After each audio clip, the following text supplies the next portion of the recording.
Is there historical proof of the Bible's plagues? When people hear about the plagues described in the Bible, especially in the book of Exodus, they often imagine them as purely religious stories. The narrative is dramatic and unforgettable. Rivers turning to blood, swarms of frogs and insects, deadly disease, darkness covering the land, and finally the tragic death of the firstborn. For centuries, believers have viewed these events as divine punishment against Egypt, while skeptics have often dismissed them as myth or symbolism. But the question that keeps coming back is surprisingly simple. Could there be real historical evidence behind these stories? To understand this question properly, we first need to step back into the ancient world. The events described in the biblical story of the Exodus are traditionally believed to have taken place somewhere between the 16th and 13th centuries BCE, during the height of ancient Egyptian civilization. This was a time when Egypt was one of the most powerful empires in the world. Its cities were wealthy, its armies were strong, and its monuments were already legendary. Yet despite Egypt's reputation for stability and order, historians know that the country did experience periods of chaos. There were times when crops failed, diseases spread, and natural disasters struck unexpectedly. Ancient records reveal that Egypt was not immune to environmental catastrophes. When modern researchers examine these records, some begin to notice something intriguing. Certain descriptions of disasters sound eerily similar to the biblical plagues. One of the most frequently discussed pieces of evidence is something known as the Ipuwer Papyrus. This ancient Egyptian document is believed to date from around the Middle Kingdom period, although the exact date remains debated among scholars. The text describes a time of social collapse and natural chaos. Rivers are described as being like blood. Servants flee their masters. Crops fail. The land is filled with suffering. At first glance, these descriptions sound strikingly similar to the plagues described in the Bible. The mention of a river that appears like blood immediately catches the attention of researchers who are trying to find parallels between Egyptian history and the Exodus story. However, the connection is not as straightforward as it might seem. Many historians argue that the Ipuwer Papyrus is more of a poetic lament than a historical record. In ancient Egypt, it was common for writers to describe chaos and disaster in dramatic language to emphasize moral or social decline. In other words, the text may not be describing literal events, but rather expressing concerns about disorder in society. Even so, the similarities continued to intrigue researchers. Could ancient Egyptians have experienced disasters that later became the basis for the biblical story? Or did the biblical authors draw inspiration from earlier Egyptian texts? To explore this question further, scientists and historians have begun examining possible natural explanations for the plagues. One of the most popular theories involves environmental chain reactions. According to this idea, a single environmental disturbance could trigger a cascade of events that might resemble the sequence of plagues described in Exodus. Imagine, for example, that the Nile River experienced an unusual ecological disruption. If certain microorganisms or algae suddenly multiplied in the water, they could turn the river a reddish color. Modern scientists have documented similar events known as red tides, where algae blooms dramatically change the color of water and release toxins that kill fish. If the Nile were affected by such a phenomenon, it could explain the first plague, water appearing to turn into blood and fish dying in massive numbers. Once the river ecosystem collapsed, the effects would ripple outward. Frogs, which normally live in the water, would suddenly flee onto land to escape the toxic conditions.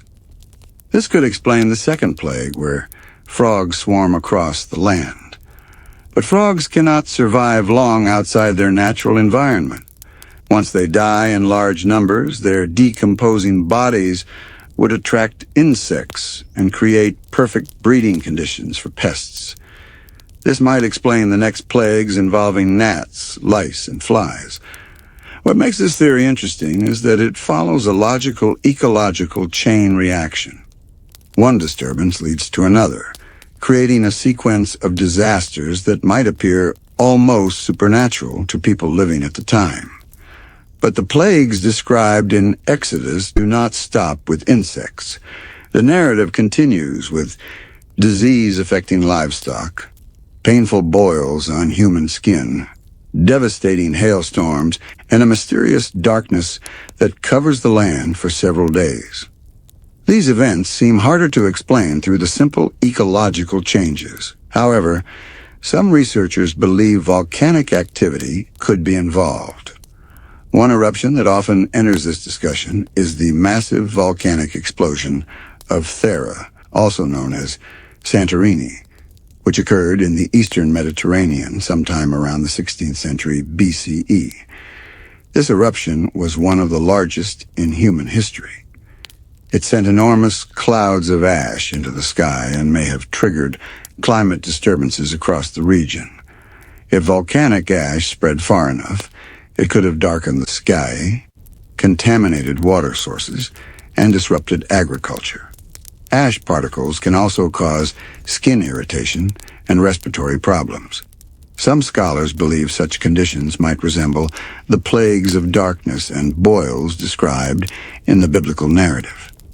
Volcanic eruptions can also produce strange weather patterns. Intense storms, lightning, and hail can occur when volcanic particles interact with atmospheric moisture. This could potentially explain the plague involving destructive hail mixed with fire. While these theories are fascinating, it is important to remember that none of them provide definitive proof that the biblical plagues occurred exactly as described. Instead, they offer possible explanations for how natural disasters could have inspired the story. Another piece of the puzzle comes from archaeological evidence. Ancient Egyptian inscriptions rarely record events that portray the pharaoh or the nation in a negative light. Egyptian rulers preferred to present themselves as powerful and victorious. Because of this, even if a devastating series of disasters did occur, it is unlikely that Egyptian records would describe them openly. This creates a challenge for historians. The absence of direct Egyptian confirmation does not necessarily mean the events never happened. It simply means we must rely on indirect evidence and careful interpretation. The biblical text itself was written centuries after the events it describes. Many scholars believe the final version of Exodus was compiled around the 6th century BCE, during or after the Babylonian exile. This means the story may have been passed down through generations of oral tradition before being written. Oral traditions often preserve the memory of real events, but they also evolve over time. Details may be exaggerated, combined, or reshaped to emphasize spiritual lessons. Because of this, some historians view the plagues not as literal historical disasters, but as symbolic narratives designed to demonstrate the power of God over the gods of Egypt. Each plague can be interpreted as a challenge to a specific Egyptian deity associated with nature, fertility, or protection. For example, the Nile River was closely connected to the god Hapi, who represented the life-giving floodwaters that sustained Egyptian agriculture. If the river suddenly appeared to turn to blood, it would symbolize the failure of this deity to protect the land. Similarly, frogs were associated with the goddess Heke, who represented fertility and childbirth. A plague of uncontrollable frogs could be interpreted as divine mockery of that deity's power. From this perspective, the plagues function not only as disasters, but also as theological statements. Yet despite the symbolic meaning, many researchers still believe the story might contain echoes of real historical experiences. Human societies often transform traumatic events into powerful narratives that carry moral or spiritual significance. Flood myths, drought stories, and tales of natural disasters appear in many ancient cultures. These stories often begin with real events, but become larger and more dramatic as they are retold. The Exodus plagues might follow a similar pattern. Even today, scientists studying environmental history are discovering how ancient societies responded to climate changes, volcanic eruptions, and epidemics. By examining tree rings, ice cores, sediment layers, and ancient texts, researchers can reconstruct surprising details about disasters that occurred thousands of years ago. Some of these discoveries reveal that the ancient world was far more volatile than we once believed. Droughts could last for decades. Rivers could change their course. Entire civilizations could collapse due to environmental stress. In this context, it becomes easier to imagine how a series of disasters in Egypt might have left a deep impression on neighboring peoples and eventually became part of the biblical narrative. But the most mysterious plague of all remains the final one: the sudden death of the firstborn. Unlike the earlier plagues, which could potentially be explained through ecological or environmental causes, this event raises profound questions. Why would only the firstborn be affected? Could there be a natural explanation for such a selective tragedy? Some researchers have suggested possible links to food contamination. In many ancient households, the firstborn son often received a larger share of food or ate first during meals. If grain supplies had been contaminated by toxic molds or bacteria, those who ate first might have been more vulnerable. While this theory is speculative, it illustrates how modern science attempts to interpret ancient stories through the lens of environmental and social realities. Still, for many believers, the significance of the plagues goes beyond scientific explanation. The story is not simply about disasters. It is about liberation, justice, and the struggle for freedom. The plagues represent a turning point in the biblical narrative, leading to the dramatic escape of the Israelites from Egyptian bondage. Whether viewed as literal history, symbolic theology, or a mixture of both, the story continues to capture the imagination of historians, scientists, and readers around the world. And the deeper researchers look into ancient records and environmental evidence, the more intriguing the mystery becomes. Because sometimes the line between myth and history is not as clear as we think.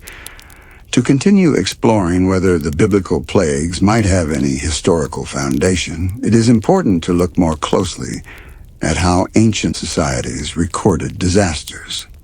Unlike modern historians, ancient civilizations did not always document events in a neutral or analytical way. Their records were often influenced by religion, politics, and the desire to protect the reputation of rulers.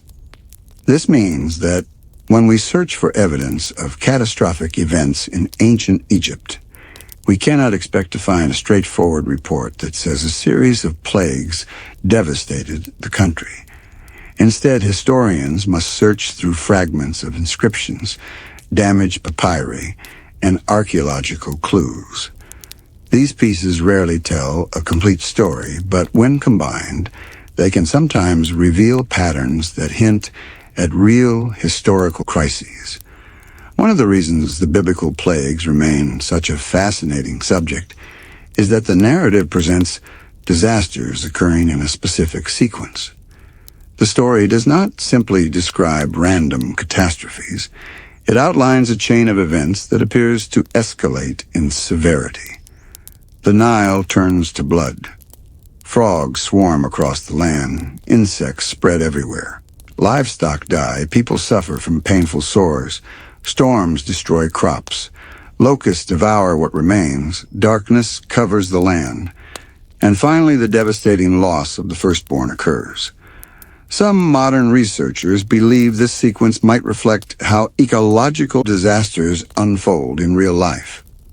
When one part of an ecosystem collapses, it often triggers a cascade of consequences that spread across the environment. The Nile River was the heart of Egyptian civilization.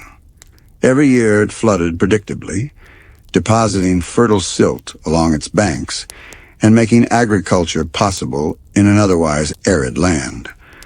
But if the Nile's delicate ecological balance were disturbed, the entire system could fall into chaos. Scientists have identified a phenomenon known as harmful algal bloom, where microorganisms multiply rapidly in water due to changes in temperature, nutrients, or pollution. Certain species of algae produce toxins that can kill fish and contaminate drinking water. When these blooms occur in large rivers or lakes, the water can appear red or brown, giving the impression that it has turned to blood. Although the Bible describes the Nile literally becoming blood, some scientists think an algal bloom could have produced a similar visual effect. Dead fish floating in the river would intensify the smell and make the water undrinkable. For the people of ancient Egypt, whose lives depended entirely on the Nile, such an event would have been terrifying. Water that once brought life would suddenly appear corrupted and deadly. The consequences of such a disaster would not stop with the river itself. Frogs, which spend much of their lives in water, would be forced to escape toxic conditions. If thousands or even millions of frogs suddenly emerged from the Nile and flooded nearby land, the sight would have been overwhelming. But amphibians are extremely sensitive to environmental stress. When frogs leave the water unexpectedly, many of them die quickly. Their decaying bodies would create ideal breeding conditions for insects. Flies, mosquitoes, and other pests thrive in warm environments filled with organic material. A sudden increase in insect populations could spread disease among both animals and humans. In the biblical narrative, the next plagues involve swarms of gnats or lice followed by massive numbers of flies. While the exact species mentioned in the ancient Hebrew text is debated, the general idea is clear. The land becomes overwhelmed by insects. Modern epidemiology shows that insects can play a major role in spreading disease. Mosquitoes carry malaria, flies spread bacteria, and ticks transmit various infections. If insect populations exploded due to environmental disruption, livestock and humans would likely suffer from new illnesses. The biblical account then describes a plague that kills livestock across Egypt. In ancient times, domesticated animals were incredibly valuable. Cattle, sheep, goats, and horses provided food, labor, and transportation. Losing large numbers of animals would have been a devastating economic blow.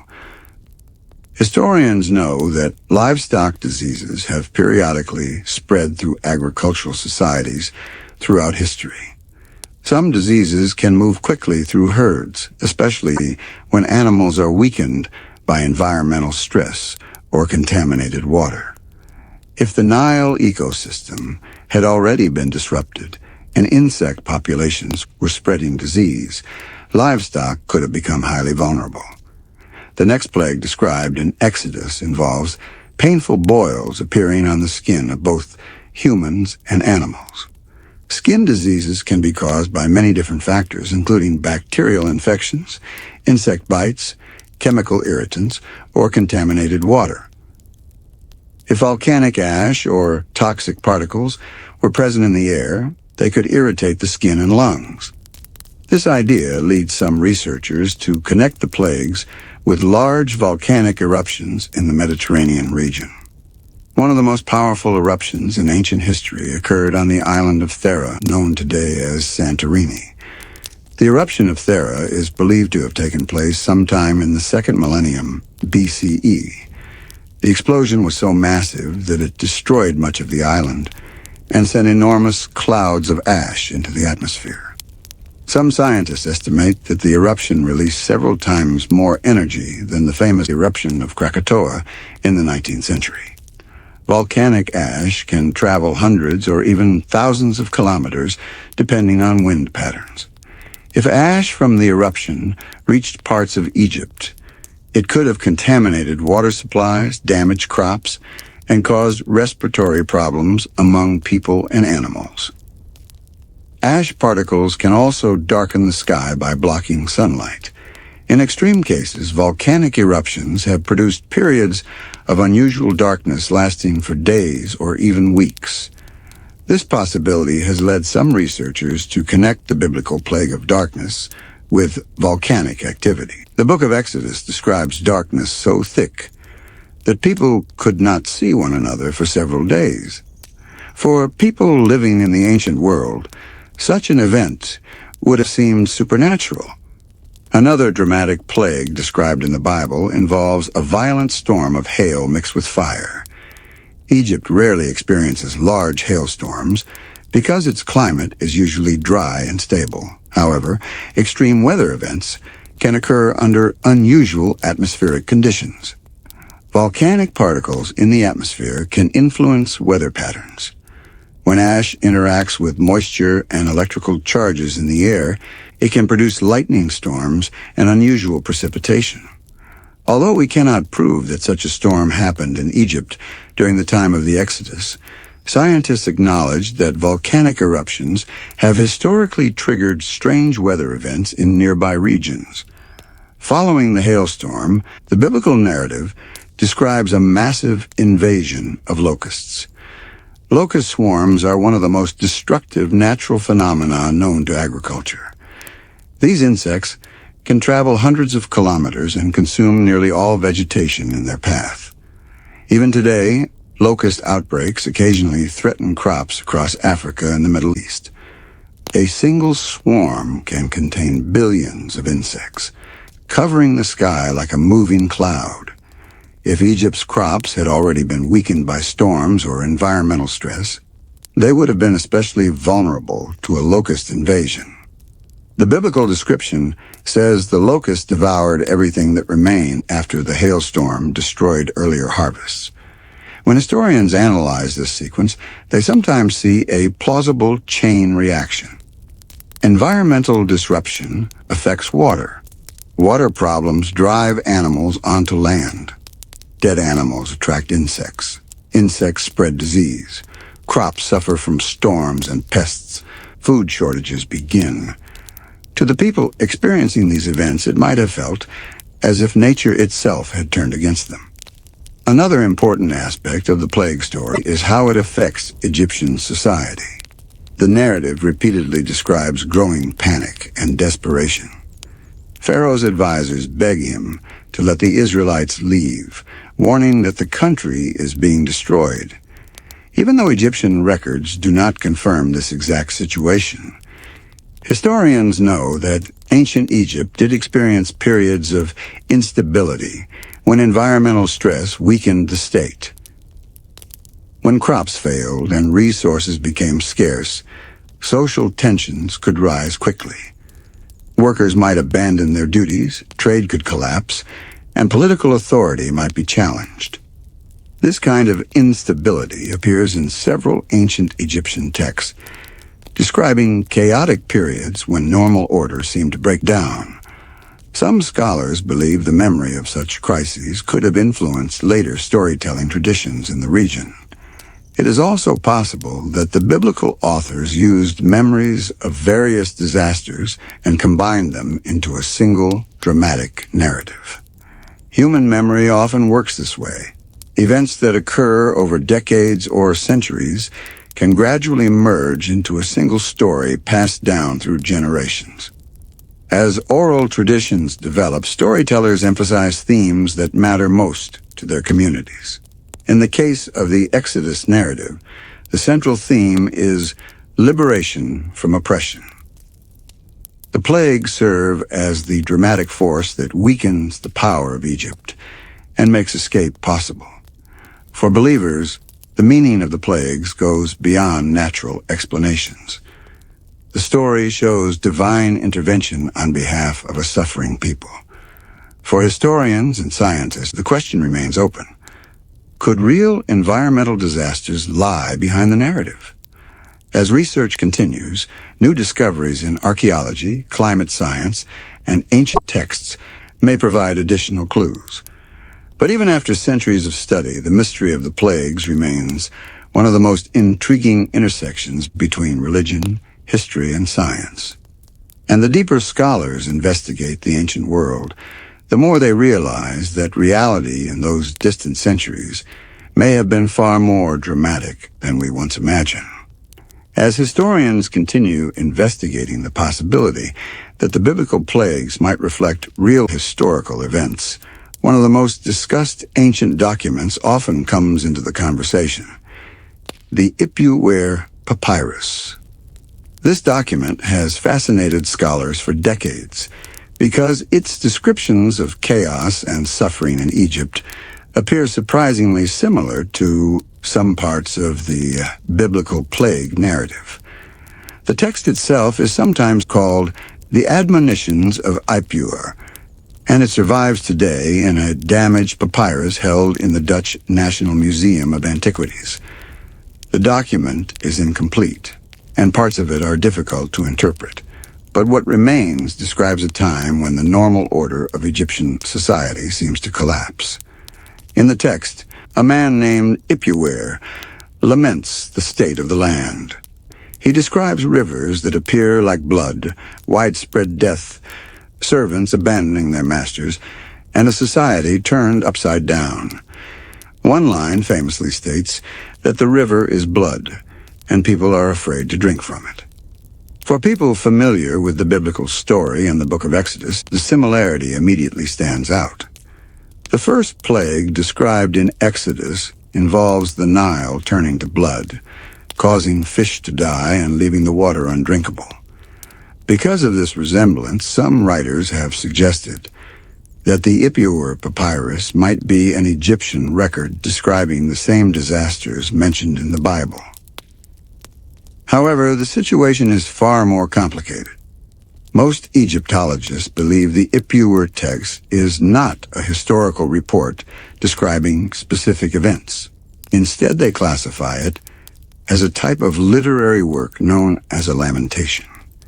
In ancient Egyptian literature, laments were often written to describe a world turned upside down, where social order collapses and chaos takes over.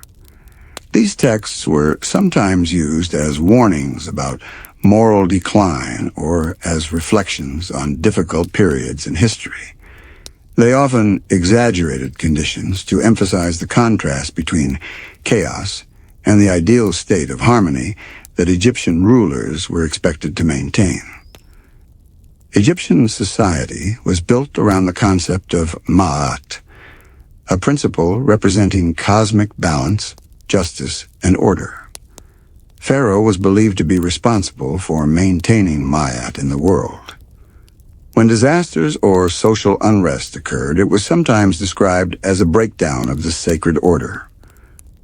From this perspective, the Ipuwer Papyrus may be describing a symbolic collapse of society rather than literal events.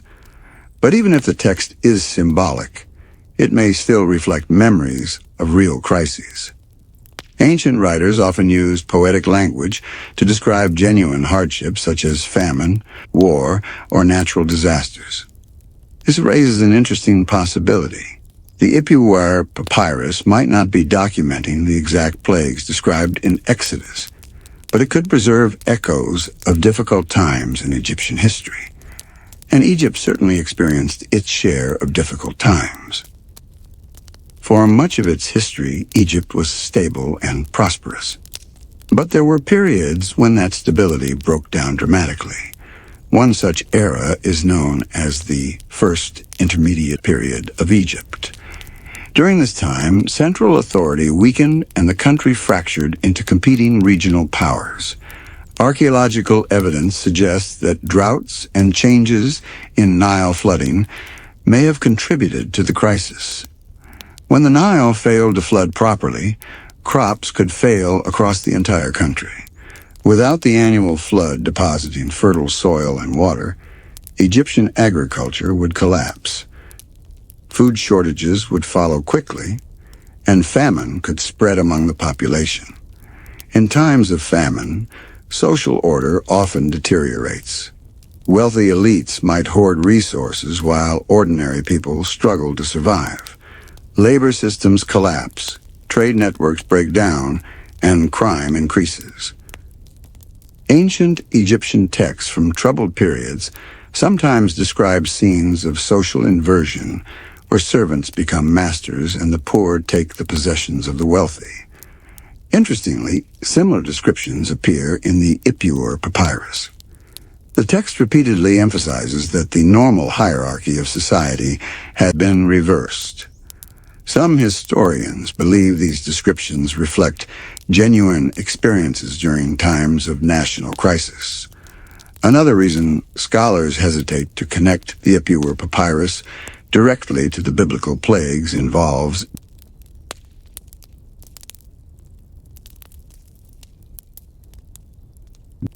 a copy of the papyrus was written much later than the events it might describe.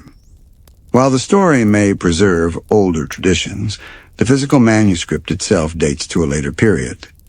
This makes it difficult to establish a clear timeline connecting it to the events described in Exodus. Dating the Exodus itself is another major challenge. Scholars disagree about when or even if the Exodus occurred as a historical event. Some researchers place it during the reign of powerful pharaohs in the New Kingdom period, while others believe the story reflects a much later cultural memory. One pharaoh often associated with discussions of the Exodus is Ramesses II, one of Egypt's most famous rulers. His reign was marked by enormous building projects and military campaigns.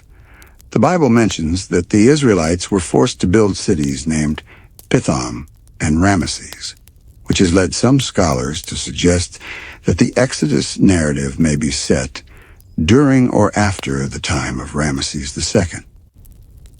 However, archaeological evidence does not clearly confirm a mass departure of slaves from Egypt during his reign. Other historians propose earlier dates linking the Exodus to earlier periods of instability in Egyptian history. Because ancient sources are incomplete, the question remains unresolved. Another factor complicating the search for evidence is the nature of Egyptian historical records themselves. First, Egyptian inscriptions were often designed to celebrate success rather than record failure. Pharaohs portrayed themselves as victorious, powerful, and favored by the gods. Defeats, disasters, and humiliating events were rarely mentioned. This means that if a series of catastrophic plagues truly struck Egypt, official inscriptions might not describe them directly. Instead, historians must look for indirect clues. These clues can appear in surprising places. Climate records preserved in sediment layers, pollen trapped in ancient mud, or isotopes locked inside archaeological materials. Modern science has opened new ways to explore the ancient past. For example, climate researchers study ice cores drilled from glaciers to reconstruct ancient atmospheric conditions. These cores preserve tiny particles of volcanic ash, dust, and gases from thousands of years ago. By analyzing these layers, scientists can identify major volcanic eruptions that affected the global climate. Some researchers have suggested that environmental disruptions in the eastern Mediterranean could have influenced Egypt's climate during certain periods of the Bronze Age. Tree rings provide another valuable source of information.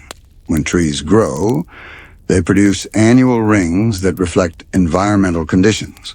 Narrow rings often indicate drought, while wider rings suggest favorable growing seasons. By studying ancient wood from archaeological sites, scientists can identify years when environmental stress occurred. These techniques allow historians to compare environmental events with historical traditions preserved in ancient texts. Sometimes the results reveal surprising connections between environmental disasters and major social changes.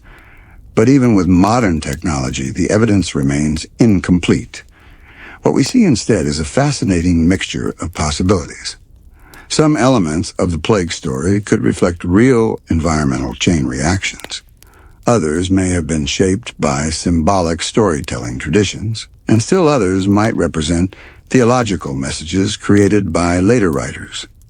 The mystery continues to draw interest from historians, archaeologists, theologians, and scientists alike, because the story of the plagues sits at a unique crossroads between faith and history.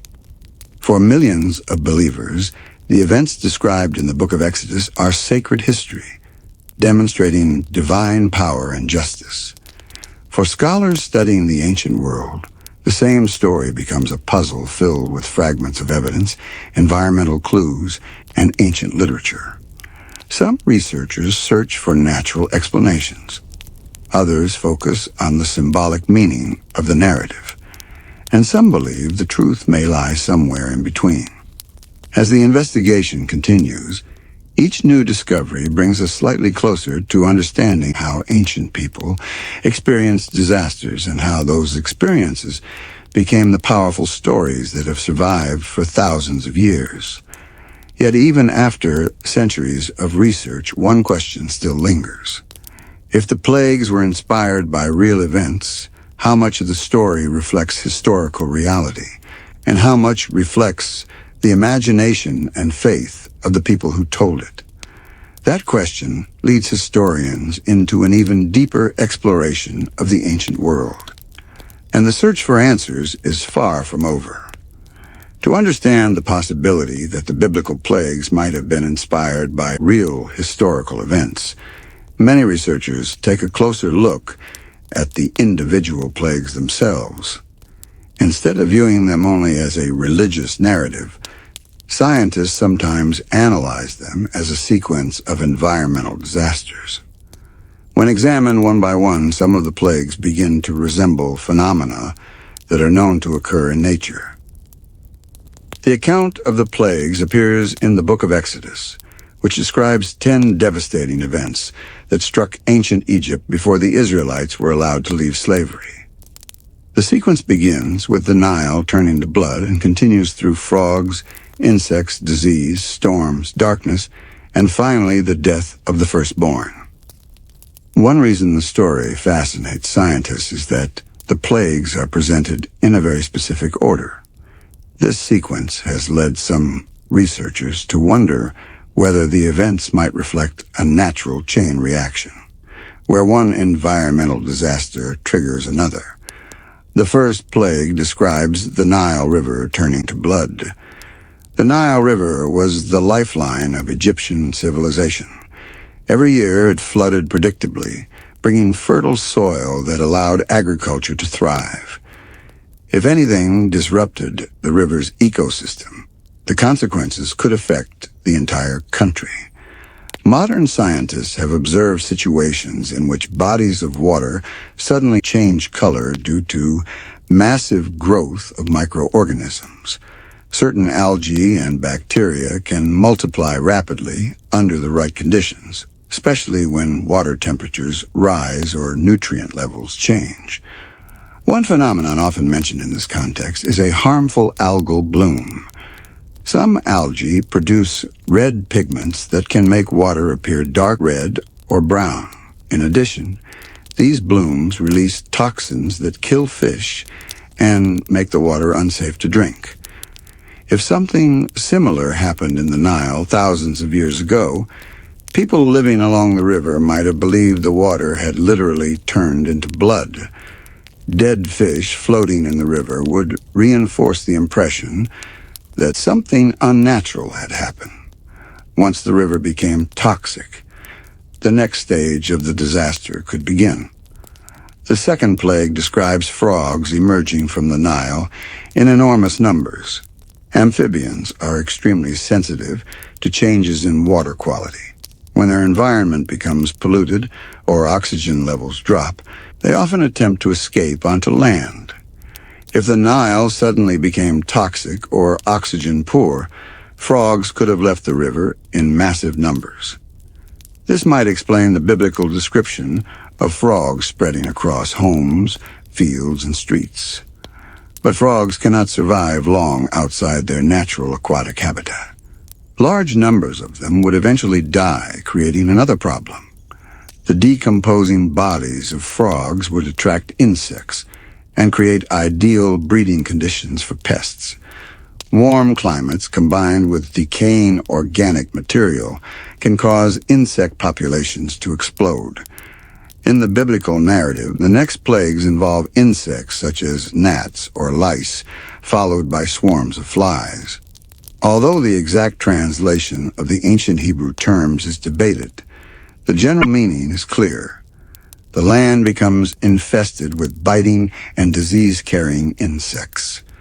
Modern biology shows that insect populations can increase dramatically when ecological balance is disturbed. Dead animals, stagnant water, and warm temperatures create perfect breeding environments for many species of flies and mosquitoes. If insect populations expanded rapidly, the consequences could extend far beyond simple annoyance. Insects are known carriers of disease. Mosquitoes transmit malaria and other parasites. Flies can spread bacteria that contaminate food and wounds. Ticks and other biting insects can carry infections affecting both humans and animals. The next plague described in Exodus involves disease among livestock. Ancient Egyptian society depended heavily on animals for farming, transportation, and food. Cattle pulled plows, donkeys carried goods, and sheep and goats provided milk and wool. If a contagious disease spread through animal populations, it could devastate the economy. Livestock diseases sometimes spread through insect bites or contaminated water sources. When environmental stress weakens animals, their immune systems become more vulnerable to infection. Historians know that ancient societies frequently experienced outbreaks of livestock disease, although written records rarely provide detailed medical descriptions.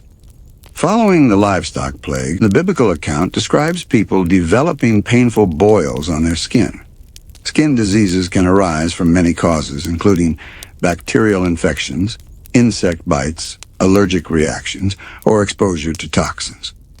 If environmental conditions were already deteriorating due to contaminated water, insect infestations, and dying animals, human populations could easily experience widespread illness. Some researchers also consider the possibility that volcanic ash or airborne particles might have contributed to skin irritation. A massive eruption known as the Minoan eruption occurred on the island of Santorini sometime in the 2nd millennium BCE. This eruption was one of the largest volcanic explosions in recorded geological history. The eruption blasted enormous amounts of ash into the atmosphere and caused widespread environmental disruption across the eastern Mediterranean. Although the exact timeline remains debated, some scientists believe the eruption may have influenced weather patterns and climate conditions in surrounding regions. Volcanic ash can contaminate water sources and irritate skin and lungs. If fine ash particles were carried by winds into Egypt, they might have contributed to health problems among both people and animals. Another plague described in Exodus involves a violent storm of hail accompanied by fire. Egypt's climate is usually dry and predictable, which makes such a storm appear especially dramatic in the biblical narrative. However, unusual atmospheric conditions can produce extreme weather, even in relatively stable climates. Volcanic particles in the atmosphere sometimes interact with moisture and electrical charges to create intense thunderstorms. Lightning combined with hail could have appeared to ancient observers as fire falling from the sky. The storm described in the biblical account devastates crops across Egypt. Grain fields are destroyed, leaving the country vulnerable to food shortages. As if that were not enough, the next plague introduces one of the most feared agricultural disasters in human history: locusts.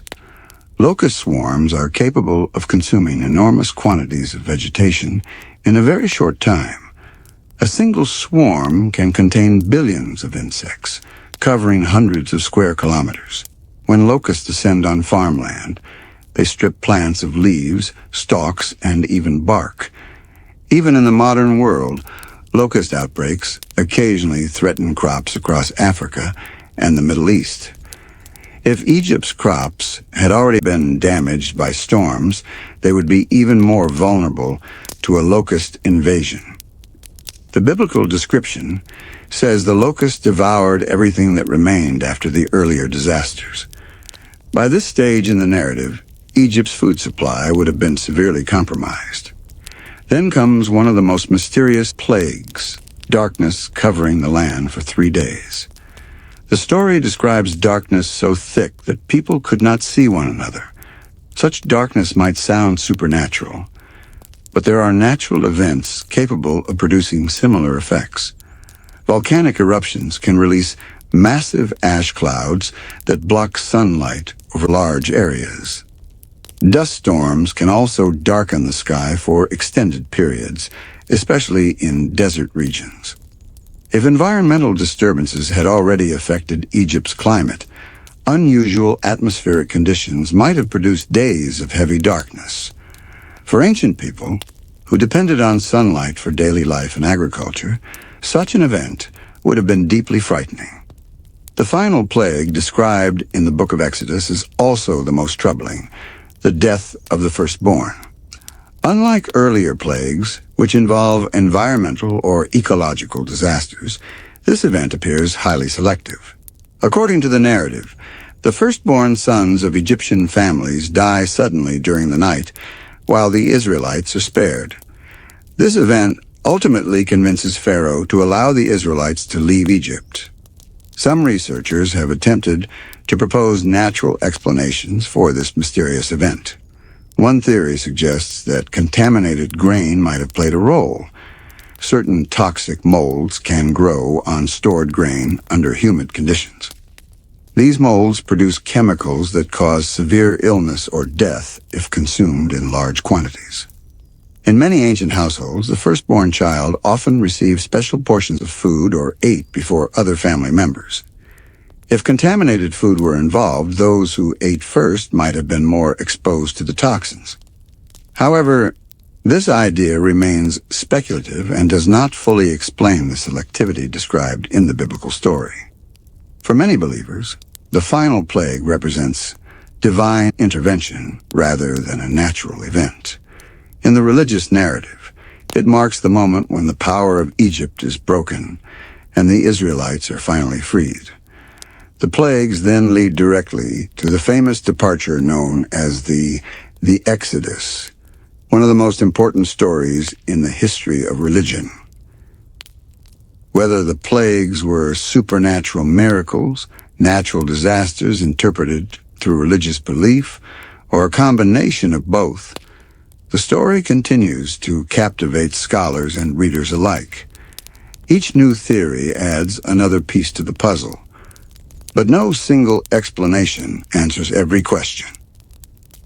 The deeper historians and scientists investigate the ancient world, the more complex the picture becomes.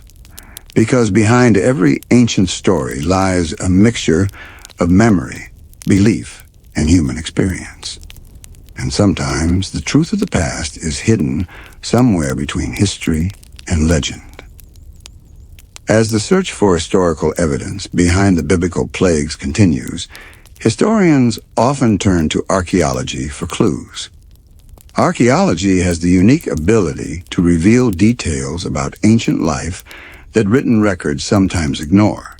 Through excavations, scientists can examine ruined cities, abandoned settlements, burial sites, and everyday objects left behind by people thousands of years ago. These discoveries sometimes confirm events described in ancient texts, but in other cases, they raise new questions. When it comes to the story of the plagues and the Exodus, archaeologists face a particularly difficult challenge. The narrative described in the Book of Exodus suggests that a large population of Israelites lived in Egypt before eventually leaving the country and traveling through the wilderness toward the land of Canaan. If such a large migration occurred, it seems reasonable to expect some archaeological trace. Yet after decades of research, clear physical evidence of a massive departure from Egypt has not been found. This absence of evidence has led some scholars to question whether the Exodus occurred exactly as described in the biblical text. However, archaeology in the ancient Near East is rarely straightforward. The survival of evidence depends on many factors: climate, human activity, erosion, and the types of materials people used. Nomadic groups traveling through deserts often leave very little behind, especially after thousands of years.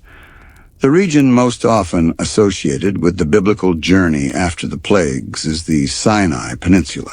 According to the narrative, the Israelites wandered in this wilderness for many years before eventually reaching the Promised Land. Archaeologists have conducted numerous surveys in the Sinai Peninsula, searching for traces of campsites, pottery, or other artifacts that might indicate large groups of travelers once passed through the region. So far, the results have been inconclusive. Some small remains of ancient activity have been discovered, but nothing that clearly indicates the presence of hundreds of thousands of people moving through the desert at the same time. This has led many historians to consider the possibility that the numbers described in the biblical story were symbolic or exaggerated.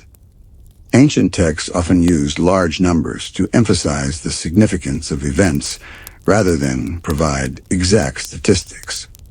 If the group that left Egypt was smaller than the numbers described in the Bible, the archaeological footprint they left behind might be extremely limited. Another possibility is that the Exodus narrative reflects the experiences of multiple groups who left Egypt at different times. Over centuries, their stories could have merged into a single, powerful tradition, remembered by later generations. While direct evidence of the Exodus journey remains elusive, archaeologists have uncovered important clues about the presence of Semitic peoples in ancient Egypt. One significant site connected to this discussion is Avaris. Avaris was a large city located in the Nile Delta region. Archaeological excavations at the site have revealed that many of its inhabitants were originally from the Levant, the same general region associated with the ancestors of the Israelites. These settlers lived in Egypt during a period when foreign rulers known as the Hyksos controlled parts of the country. The Hyksos period represents a time when people from outside Egypt held significant power within the Nile Delta. The Hyksos were eventually expelled by Egyptian rulers who wanted to restore native control. Some historians have speculated that memories of this expulsion might have influenced later traditions about people leaving Egypt. Although the Hyksos were not the Israelites described in the biblical story, their presence demonstrates that large groups of Semitic people did live in Egypt during ancient times. This historical fact makes it more plausible that cultural memories of migration between Egypt and the Levant could have influenced the development of the Exodus narrative. Another important location connected to the biblical story is Pi-Ramesses. This city was constructed during the reign of Ramesses II and served as a major administrative and military center in the Nile Delta. The biblical text mentions a city called Ramesses as one of the places where the Israelites were forced to work. Because of this reference, some scholars believe the Exodus story may have been set during or after the time of Ramesses II. Archaeological studies show that Pi-Ramesses was a massive urban complex filled with palaces, temples, and workshops. Large numbers of laborers would have been required to construct and maintain such a city. Ancient Egyptian building projects often relied on workers from different ethnic backgrounds, including prisoners of war and migrant laborers. While this does not confirm the biblical story directly, it demonstrates that forced labor systems existed in Egypt. Another line of evidence sometimes discussed involves sudden changes in settlement patterns in the land of Canaan. Archaeologists studying ancient Canaanite cities have noticed that during the late Bronze Age and early Iron Age, new villages began appearing in the hill regions. These settlements were different from earlier urban centers. They were smaller, simpler, and often lacked the monumental architecture of Canaanite cities. Some scholars believe these villages might represent the emergence of early Israelite communities. If this interpretation is correct, it suggests that a new population group appeared in the region during that time period.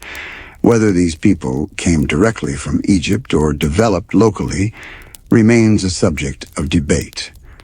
Archaeology often provides pieces of the puzzle rather than complete answers. Another fascinating discovery comes from ancient Egyptian inscriptions that describe foreign workers and prisoners living within the empire. These texts reveal that Egypt's population included people from many different regions of the Near East. Some were merchants, some were soldiers, and others were laborers captured during military campaigns.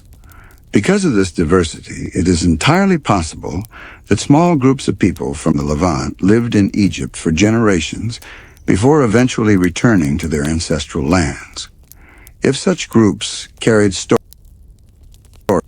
forced labor, or escaped from Egyptian authority, those stories could gradually evolve into the powerful narrative preserved in the Book of Exodus. Archaeologists also study environmental evidence when examining the possibility of disasters similar to the plagues. Sediment layers in ancient riverbeds sometimes contain traces of unusual flooding events, droughts, or ecological disruptions. These records help scientists understand how the Nile's behavior changed over time. If the Nile experienced unusual ecological conditions during certain periods of Egyptian history, such disruptions could have contributed to stories about water turning deadly or crops failing. Yet even with modern scientific techniques, the evidence remains incomplete. The world of the ancient past is like a massive puzzle with many missing pieces. Each archaeological discovery adds new fragments, but the full picture is rarely clear. In the case of the plagues in the Exodus, the available evidence suggests that the story may contain elements inspired by real historical conditions, foreign populations living in Egypt, forced labor on large building projects, environmental disruptions, and migrations between Egypt and the Levant. But the narrative we know today was shaped by centuries of storytelling, religious interpretation, and cultural memory. For believers, the story represents divine deliverance and the birth of a nation. For historians, it remains a fascinating mystery that sits at the intersection of archaeology, literature, and ancient history. And as new discoveries continue to emerge from the sands of Egypt and the deserts of the Near East, researchers hope that one day more pieces of this ancient puzzle will come to light. Until then, the question remains open.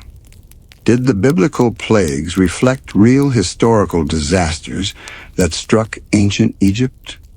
Or are they symbolic stories created to express deeper spiritual truths about freedom, justice, and faith? The search for answers continues, drawing scholars ever deeper into the remarkable world of the ancient past. As historians and theologians continue exploring the meaning behind the biblical plagues, another fascinating perspective begins to emerge. Some scholars believe the plagues were not only disasters, but also symbolic confrontations with the religious beliefs of ancient Egypt. In this interpretation, each plague challenges the authority of a specific Egyptian god or sacred concept. To understand this idea, it is important to recognize how deeply religion was woven into Egyptian life. Ancient Egypt was not just a political kingdom. It was a religious civilization where nearly every aspect of nature was connected to a divine force. The river, the sun, animals, crops, fertility, and even the sky itself were associated with powerful gods. The biblical narrative in the book of Exodus describes the plagues as acts of divine judgment, meant to demonstrate that the God of Israel had authority greater than the gods of Egypt. For readers in the ancient world, the symbolism would have been very clear. The first plague, where the Nile appears to turn into blood, strikes directly at the heart of Egyptian life. The Nile River was not only a source of water and agriculture, it was also sacred. Egyptians believed the river's annual flood was a blessing from the gods. One of the deities most closely associated with the Nile was Hapi. Hapi represented fertility, abundance, and the life-giving waters that made Egyptian civilization possible. If the Nile suddenly became undrinkable or appeared to turn to blood, it would symbolize the collapse of Hapi's protective power. To ancient Egyptians, such an event would have been deeply unsettling. The river was supposed to guarantee stability and prosperity. If the river itself turned against them, it would feel like the divine order had been broken. The second plague involves frogs covering the land. In Egyptian culture, frogs were not seen as disgusting creatures, but rather symbols of life and fertility. They were closely associated with Eke, who was often depicted with the head of a frog. Eke was believed to assist women during childbirth and was connected with new life. Because frogs often appeared in large numbers after the Nile floods, they became natural symbols of fertility and renewal. But in the plague narrative, frogs appear in overwhelming and uncontrollable numbers. Instead of representing life and prosperity, they become a nuisance, invading homes, kitchens, and beds. From a symbolic perspective, the plague could be interpreted as showing that the forces the Egyptians associated with fertility were no longer under divine control. The next plagues involve swarms of insects, often described as gnats, lice, or flies, depending on the translation. Insects were a constant presence in the ancient world, but a massive infestation would represent a serious threat to health and agriculture. Some scholars link these plagues to Egyptian beliefs about protection and purity. Egyptian priests were required to maintain strict standards of cleanliness before performing rituals. Swarms of insects would make such rituals nearly impossible. Another plague affects livestock across Egypt. Animals were deeply integrated into Egyptian religion, and several gods were represented through sacred animals. One of the most famous examples was Hathor, who symbolized motherhood, love, and fertility. Cattle were associated with Hathor's protective influence. If a plague struck livestock across the land, Egyptians might interpret it as a failure of divine protection. The next plague involves painful boils appearing on human skin. Illness and disease were often linked to spiritual causes in ancient cultures. Egyptians believed certain gods had the power to heal sickness and protect people from harm. If widespread disease suddenly appeared, it could be seen as evidence that those protective forces had been overwhelmed. One of the most dramatic plagues described in the book of Exodus is the storm of hail and fire that destroys crops across Egypt. This event challenges another major figure in Egyptian religion, Nut. Nut represented the heavens and the protective dome of the sky over the earth. Egyptians believed she swallowed the sun each evening and gave birth to it again each morning. If violent storms and fiery destruction suddenly rained down from the sky, it would appear that even the heavens had lost their harmony. The following plague introduces massive swarms of locusts. Locusts are one of the most feared agricultural disasters in human history. A single swarm can consume nearly every green plant in its path, leaving fields completely barren. Egypt's prosperity depended heavily on successful harvests. Crops such as wheat and barley were essential for feeding the population and maintaining economic stability. If locusts destroyed the harvest, the consequences would extend far beyond the fields. Food shortages could quickly lead to famine and social unrest. After the locusts, the narrative describes an eerie darkness covering the land for 3 days. This plague is often seen as a direct challenge to one of the most powerful deities in Egyptian religion, Ra. Ra was considered the supreme solar deity responsible for the rising of the sun each day. The sun symbolized life, order, and divine authority. If darkness suddenly covered the land for several days, it would suggest that even the sun god had lost control of the sky. In Egyptian belief, the daily rising of the sun represented the triumph of order over chaos. Darkness lingering over the land would feel like a return to primordial disorder. Finally, the narrative reaches the most devastating plague of all, the death of the firstborn. In Egyptian society, the firstborn son often held a special role as heir to family property and social status. The loss of firstborn children across the land would have shaken the very structure of Egyptian families. Some interpretations see this final plague as a direct challenge to the authority of Pharaoh himself. Egyptian pharaohs were not only political rulers, they were also considered divine figures connected to the gods. One of the titles used for Pharaoh emphasized his relationship with the sun god Ra, presenting him as a living representation of divine authority on earth. If the firstborn sons of Egypt died, including possibly the heir to the throne, it would symbolize the collapse of the divine protection surrounding the kingdom. In the narrative of the Exodus, this final tragedy forces Pharaoh to release the Israelites from slavery. From a theological perspective, the plagues serve as a powerful demonstration that the God of Israel has authority greater than the gods of Egypt. But even outside religious interpretation, the symbolism reveals something important about how ancient people understood disasters. When catastrophes struck in the ancient world, people often interpreted them through the lens of their religious beliefs. Floods, droughts, disease, and storms were not just natural events. They were signs that something had gone wrong in the relationship between humans and the divine.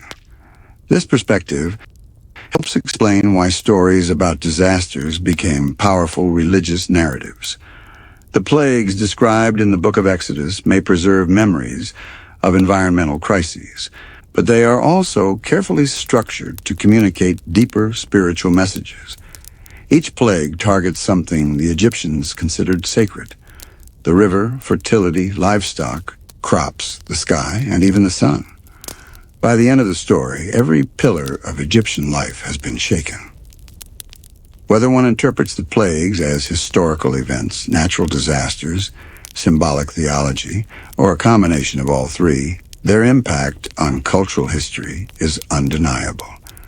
For thousands of years, the story has been retold in religious traditions, literature, and historical debate.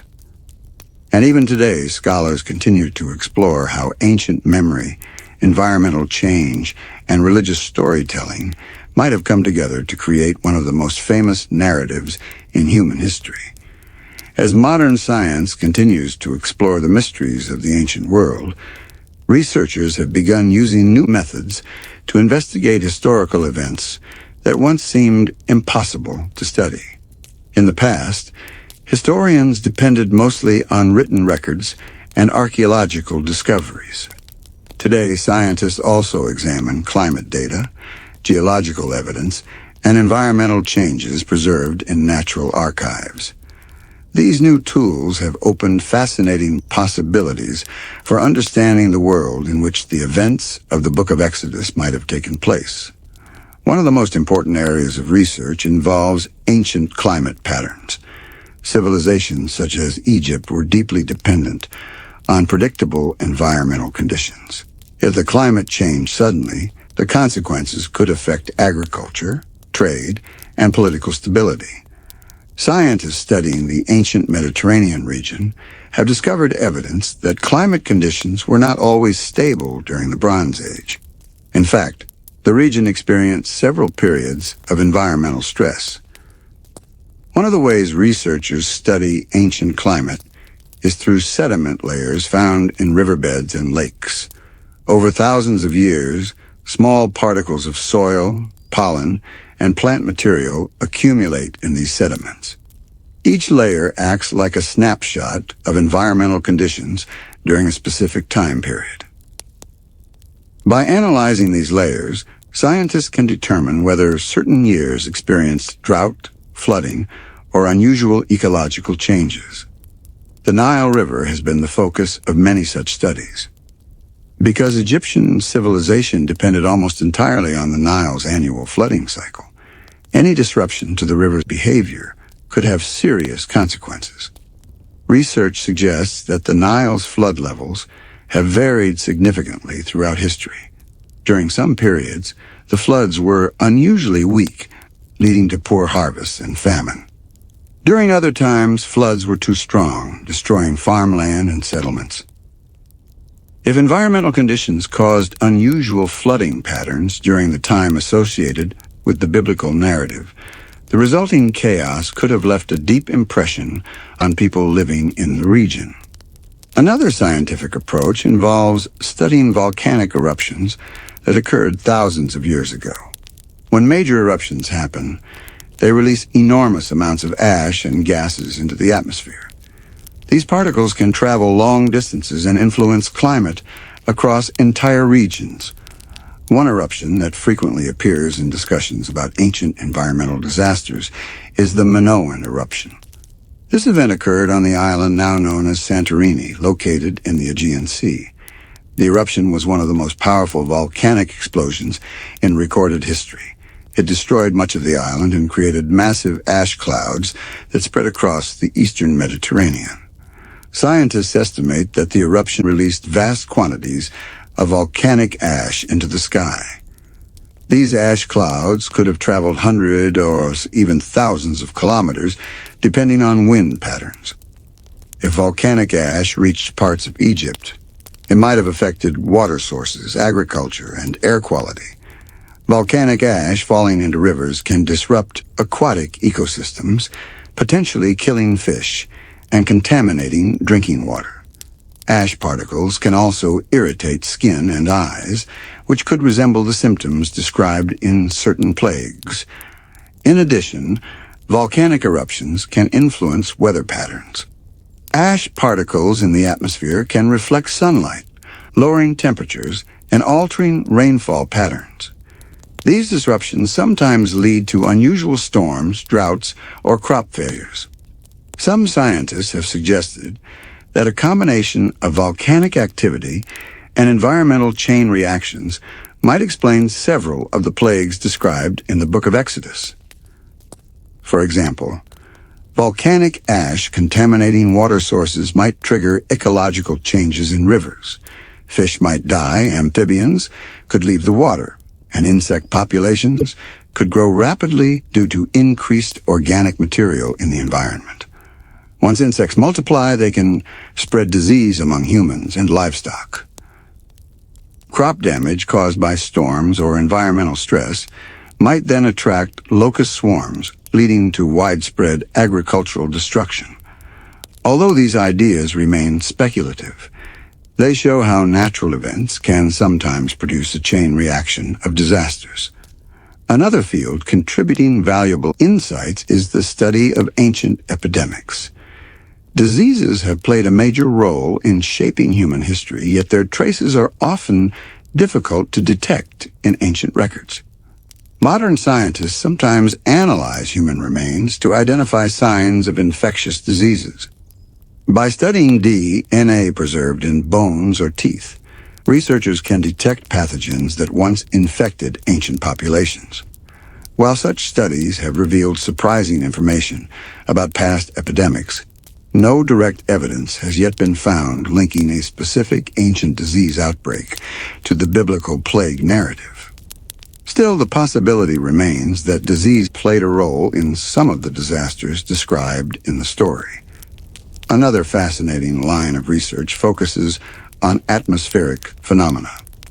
Certain natural events can produce darkness during daytime hours, which might resemble the plague of darkness described in the book of Exodus. Large volcanic eruptions can block sunlight with thick ash clouds. Severe dust storms can also darken the sky for extended periods, particularly in desert regions like Egypt. Even today, powerful dust storms occasionally sweep across North Africa and the Middle East, turning daylight into an eerie twilight. For ancient people who did not understand atmospheric science, such events would have appeared deeply mysterious and frightening.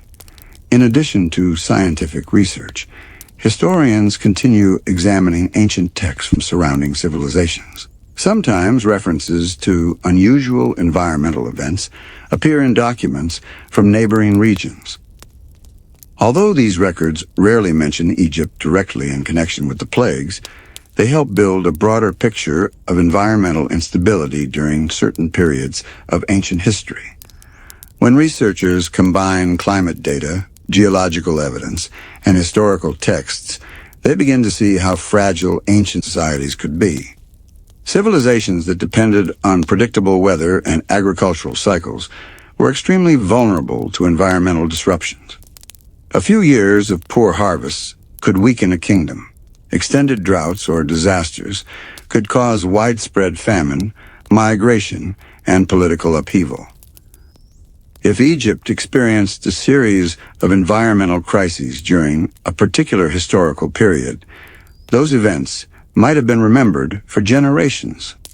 Over time, memories of disasters can become woven into cultural narratives. Stories passed down through oral tradition often emphasize the emotional and spiritual meaning of events rather than precise historical details. This process may explain how real environmental disasters could gradually evolve into the dramatic sequence of plagues described in the book of Exodus. The story ultimately leads to the moment known as the Exodus, when the Israelites leave Egypt in search of freedom. For believers, this moment represents a powerful act of divine intervention. For historians, it remains a complex puzzle where fragments of history, memory, and storytelling intersect. What makes the investigation so fascinating is that new discoveries continue to reshape our understanding of the ancient world. Every year, archaeologists uncover new sites. Climate scientists refine their models of ancient weather patterns. Genetic researchers discover new information hidden within ancient remains. Each discovery adds another piece to the puzzle. Yet the mystery of the plagues remains unresolved. Did a series of natural disasters strike ancient Egypt and later become the foundation of the biblical narrative? Or did the story emerge primarily as a theological message designed to explain the origins of a people and their faith? Perhaps the truth lies somewhere in between. Because history is rarely simple, and the stories that survive across thousands of years often carry layers of meaning far deeper than the events that first inspired them. As the investigation into the biblical plagues continues, it becomes clear that the story has had an influence far beyond the question of whether the events happened exactly as described. Regardless of the debate about historical evidence, the narrative preserved in the book of Exodus has shaped religious thought, cultural identity, and historical imagination for thousands of years.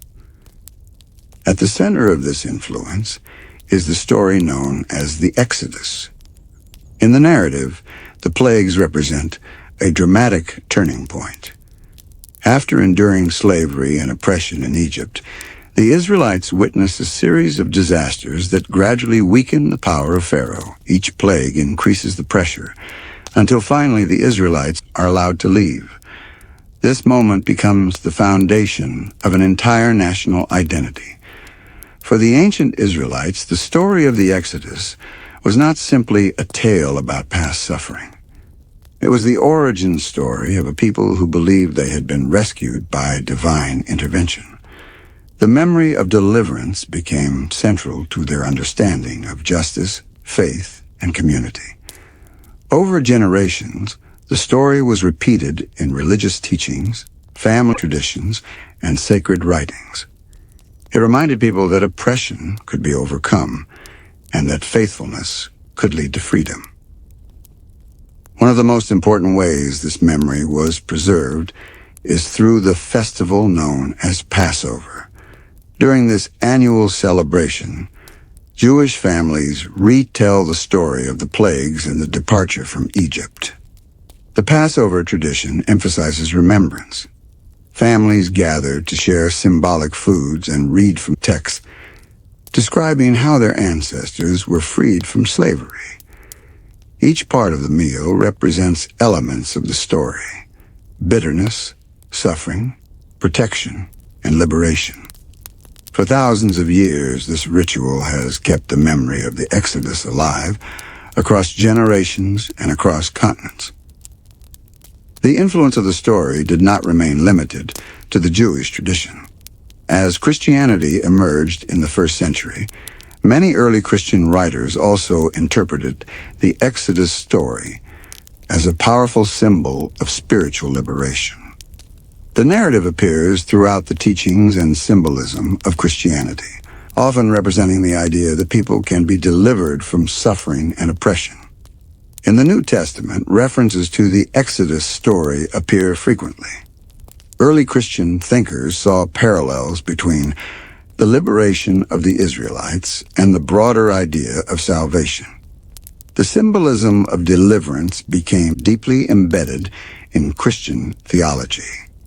Beyond religion, the Exodus story has also inspired movements for justice and freedom throughout history. In many societies, oppressed groups have turned to the narrative as a source of hope. The image of a people escaping slavery and finding a new future has resonated with the countless communities facing hardship. One of the most well-known examples appears in the history of the United States. During the era of slavery, African American communities often drew inspiration from the story of Moses leading the Israelites out of bondage. Spiritual songs and sermons frequently referenced the Exodus narrative, presenting it as a promise that freedom would one day come. In this way, a story written thousands of years ago continued to inspire struggles for justice in entirely different times and places. The story also appears frequently in literature, art, and film. Artists across centuries have depicted scenes of the plagues, the confrontation between Moses and Pharaoh, and the dramatic escape from Egypt. These artistic interpretations demonstrate how deeply the narrative has entered human culture. Yet even as the story continues to inspire faith and creativity, historians remain fascinated by the question of its historical origins. Could a real series of disasters have inspired the narrative? Some researchers believe that the plagues might reflect memories of environmental crises that affected Egypt during ancient times. As discussed earlier, ecological disruptions in the Nile River ecosystem could potentially trigger chain reactions involving animals, insects, disease, and agricultural damage.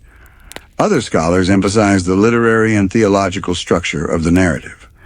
The plagues appear carefully organized, escalating in intensity, and targeting elements of Egyptian life that were associated with divine protection. From this perspective, the story may have been shaped deliberately to communicate religious messages about divine power and justice. Another possibility is that the story combines both historical memory and symbolic storytelling. Human cultures often transform real experiences into meaningful narratives that express deeper truths about identity and belief. A drought might become a story about divine testing. A storm might be remembered as a sign of judgment. Over generations, the emotional and spiritual meaning of events can become more important than precise historical details. The story of the plagues may follow this pattern. Perhaps ancient communities remembered times when Egypt experienced environmental disasters or political upheaval. Those memories might have been passed down through oral traditions, gradually forming the dramatic sequence recorded in the Book of Exodus. When the story was eventually written down, it may have been shaped to emphasize themes that mattered deeply to the people preserving it. Themes such as liberation from oppression, faith in the face of suffering, and the belief that justice ultimately prevails. These themes help explain why the narrative has remained powerful across thousands of years. Even in the modern world, the plagues continue to spark debate among historians, scientists, theologians, and readers. Some search for physical evidence in archaeological sites. Others analyze environmental records looking for signs of ancient disasters. Still others focus on the literary artistry of the narrative itself. Each perspective contributes something valuable to the ongoing discussion. But perhaps the most remarkable aspect of the story is that it has survived at all. Ancient texts often disappear over time, lost through war, decay, or cultural change. Yet the story of the plagues has been preserved, copied, translated, and retold for more than 2,000 years. It continues to appear in religious rituals, historical discussions, and popular media. And each generation approaches it with new questions. Was it history? Was it symbolism? Was it both? The search for answers continues, leading researchers deeper into the mysteries of the ancient world. And as new discoveries emerge, they remind us that the past is rarely as simple as we imagine. Because sometimes, the most powerful stories are those that exist somewhere between history and faith. After anent texts, archaeological discoveries, environmental science, and religious symbolism, we arrive at the central question that has fascinated historians and believers for generations. Is there real historical proof that the biblical plagues actually happened? The honest answer is both simple and complicated at the same time. There is no single piece of evidence that clearly proves the exact sequence of disasters described in the Book of Exodus occurred exactly as written. No Egyptian inscription has been discovered that openly records 10 devastating plagues sweeping across the land. No archaeological site has produced a document where a pharaoh admits that his kingdom was struck by supernatural disasters and forced to release an entire population of slaves. But the absence of direct confirmation does not necessarily mean the story has no historical roots. Ancient civilizations rarely documented their own humiliations or failures. Egyptian royal inscriptions were carefully crafted to present the pharaoh as strong, victorious, and favored by the gods. Defeats in battle, natural disasters, or political embarrassment were usually ignored or rewritten in ways that protected the image of royal authority.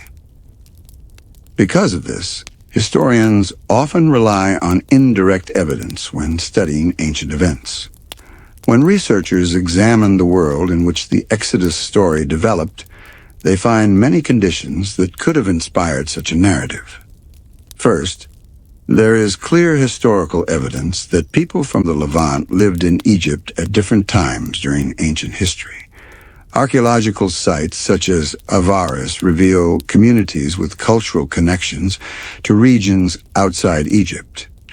These findings demonstrate that Egypt was not an isolated civilization. It interacted constantly with neighboring cultures, and migration between regions occurred frequently. Second, historians know that ancient Egypt experienced periods of environmental stress. The entire civilization depended on the annual flooding cycle of the Nile River. When that cycle failed or behaved unpredictably, the consequences could be severe. Weak floods could lead to famine. Excessive floods could destroy farmland and settlements. Changes in water conditions could disrupt the delicate ecological balance of the river. If unusual environmental conditions triggered ecological chain reactions, they might resemble some of the disasters described in the biblical plagues. For example, disruptions in river ecosystems could cause fish deaths and water contamination. Amphibians might flee polluted waters. Insect populations could explode due to decaying organic material. Diseases might spread among animals and humans. Once agriculture was weakened by storms, insects, or disease, locust swarms could devastate remaining crops. These types of environmental cascades are not imaginary. Similar patterns have been observed in modern ecosystems when environmental balance collapses. Another factor that continues to intrigue researchers is the possibility that large natural disasters affected the Eastern Mediterranean during the Bronze Age. One of the most powerful volcanic events of that era was the Minoan eruption, which occurred on the island of Santorini. This eruption was so massive that it altered landscapes, triggered tsunamis, and filled the atmosphere with ash and gases. Scientists believe its environmental effects may have spread across a wide region. While it is difficult to prove a direct connection between the eruption and events in Egypt, the possibility of widespread environmental disruption during that era cannot be ignored. Another piece of the puzzle involves ancient literary texts. Documents like the Ipuwer Papyrus describe scenes of disorder in Egypt where the normal structure of society collapses. Although most scholars interpret this text as a poetic lament rather than a literal record of disasters, the imagery of rivers turning to blood and social order collapsing has drawn comparisons to the plague narrative. This does not prove the biblical story, but it shows that memories of chaos and crisis existed in Egyptian literature as well. Yet even after considering all these clues, historians must acknowledge that the story of the plagues cannot be confirmed in a straightforward historical sense. The biblical narrative was written centuries after the events it describes. Like many ancient traditions, it was shaped by oral storytelling long before it was recorded in written form. Oral traditions are powerful ways of preserving cultural memory, but they also evolve over time. Stories grow, details become more dramatic, and symbolic meanings are emphasized. This process does not necessarily erase historical truth. Instead, it often transforms historical experiences into narratives that carry deeper meaning for the community telling the story. The plagues described in the book of Exodus may represent exactly this kind of transformation. Perhaps ancient people experienced a series of disasters that left a deep impression on their collective memory. Perhaps environmental crises, social upheaval, and migration were remembered for generations and eventually shaped into the dramatic narrative we know today. Or perhaps the story was created primarily as a theological message about justice, freedom, and divine power. Both possibilities remain open. For believers, the significance of the story does not depend on scientific verification. The plagues represent a moment when oppression was challenged and a people found freedom through faith. For historians and scientists, the story remains an intriguing mystery that invites further research. What makes the story so enduring is not simply the disasters themselves, but the themes they represent. The struggle between power and justice. The hope for liberation from suffering. The belief that even the most powerful empires cannot stand forever. These themes have resonated with people across cultures and centuries. From ancient rituals such as Passover to modern literature and film, the story of the plagues continues to inspire reflection and debate. It stands as one of the most powerful narratives ever preserved from the ancient world. And perhaps the most fascinating part of the mystery is that we may never know the full truth. The sands of time have buried many records of the ancient past. Civilizations rise and fall, and the details of their struggles often disappear. Yet sometimes, stories survive even when the evidence fades. Stories passed down through generations. Stories that capture the fears, hopes, and beliefs of the people who told them. The story of the plagues may be one of those rare narratives that exists in the space between history and legend. A story shaped by memory, faith, and the enduring human search for meaning. And as long as people continue to ask questions about the past, the mystery of the plagues will remain alive. Not just as a debate about ancient history, but as a reminder that the past is never completely silent. Sometimes it speaks through the stories that refuse to disappear.